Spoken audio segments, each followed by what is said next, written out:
Selanjutnya kita akan menghitung biomasa dari cacing. Setelah kita membuat plot ukuran 10 kali 10 cm, kemudian di dalam plot tersebut kita bikin plot berukuran 30 kali 30 cm sebanyak 3 kali ulangan. Nah, untuk pemilihan tempat dari plot biomasa cacing ini dilakukan secara acak dengan bisa melempar benda ke dalam plot berukuran 10 kali 10 cm ini. Kemudian setelah dapat plotnya, kita buat plot ukuran 30 kali 30 cm. Ini adalah plot yang saya sudah buat. Kemudian kita gali plot tersebut sedalam 20 cm untuk mencari cacing yang ada di dalam tanah tersebut.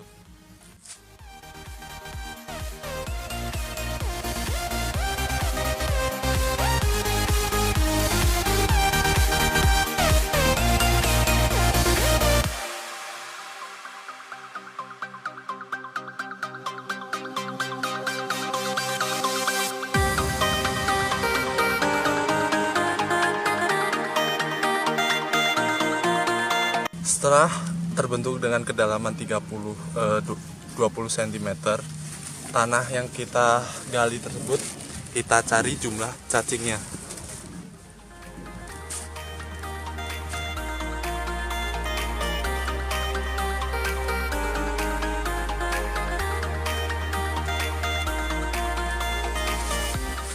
Jumlah yang didapat merupakan kerapatan dari plot yang dicuplik.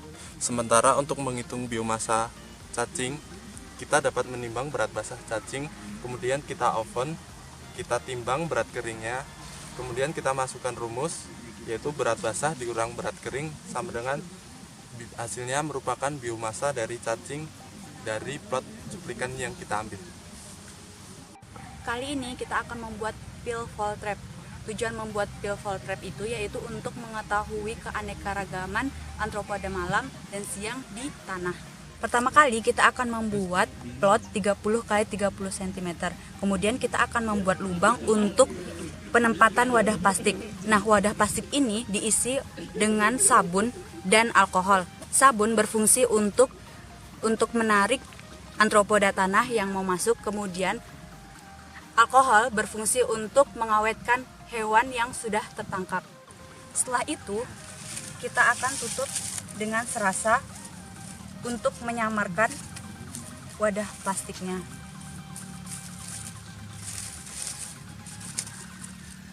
Kemudian, kita akan tutup bagian atasnya. Ini terserah ya, ini pokoknya apapun yang ada di sekitar kita untuk menutupnya.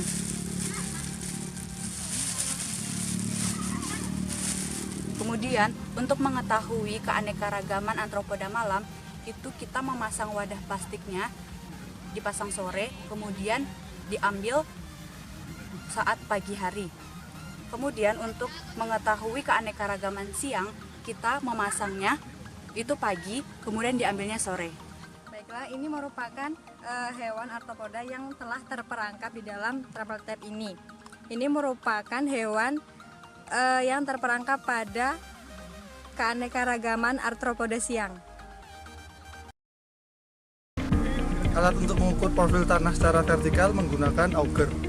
Jadi penggunaan alat ini langsung saja kita tancapkan.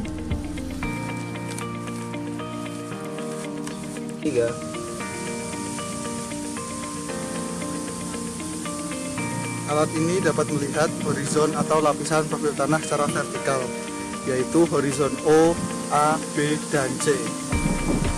Tanah yang digunakan untuk melihat profil tanah dapat digunakan pula untuk mengukur kelembaban tanah atau kadar air pada tanah, kadar organik, dan kadar mineral atau anorganik pada tanah. Caranya dengan dihomogenkan terlebih dahulu. Setelah tanah homogen, lalu diambil sebanyak 10 gram dan dimasukkan ke dalam aluminium foil.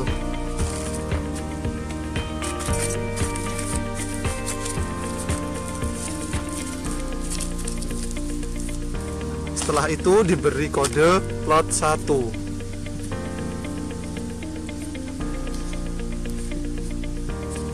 Untuk selanjutnya dilanjutkan untuk penelitian di lab.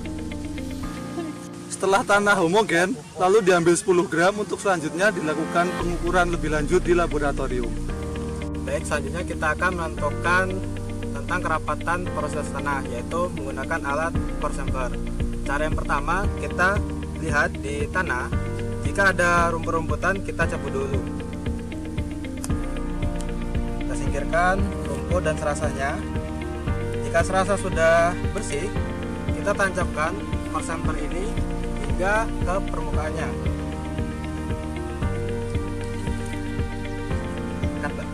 Nah, setelah core sampler tertutup dengan tanah semua, kita ambil dengan cara pinggirnya kita gali dulu.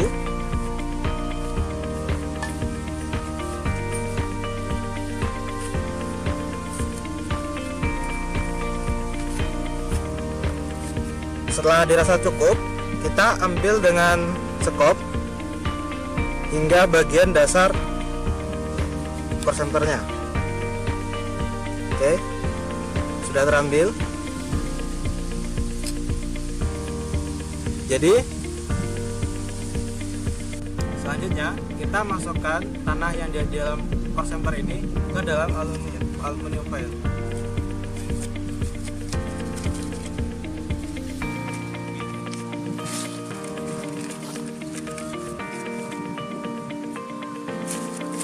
Kita tutup.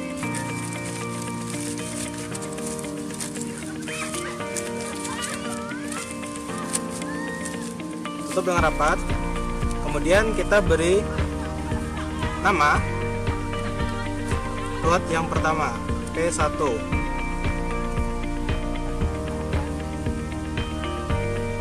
Setelah itu kita timbang dengan timbangan analitik. Kemudian sampel ini kita bawa ke laboratorium untuk diobat. Setelah pengambilan sampel tanah menggunakan auger, selanjutnya tanah ditimbang dan dimasukkan ke dalam oven di laboratorium. Tanah ditimbang seberat 10 gram dan selanjutnya dimasukkan ke dalam oven selama 2 kali 24 jam atau sampai beratnya konstan. Selanjutnya kita akan mengoven menggunakan suhu 105 derajat. 3. Setelah pengovenan selama 24 jam pada suhu 105 derajat Celcius, berat tanah berkurang menjadi 8,45 gram. K3. Setelah pengovenan selama 2 kali 24 jam atau 2 hari selama 105 derajat Celcius, berat tanah menjadi 7,599 gram. K3. Setelah di oven selama 3 kali 24 jam pada suhu 105 derajat Celcius, berat tanah sudah mulai konstan, yaitu menjadi 7,588 gram. Selanjutnya, tanah dihitung menggunakan rumus kandungan air tanah dan kandungan organik tanah. K3. Untuk perhitungan bulk density, pertama-tama ditimbang terlebih dahulu berat basah tanah. Dan selanjutnya dilakukan pengovenan selama 24 jam pada suhu 105 derajat. Pengovenan selama 24 jam dilakukan pada suhu 105 derajat Celcius. Setelah pengovenan selama 24 jam pada suhu 105 derajat Celcius, didapatkan berat kering tanah, yaitu 100,167 gram. Selanjutnya dilakukan perhitungan dengan rumus bulk density.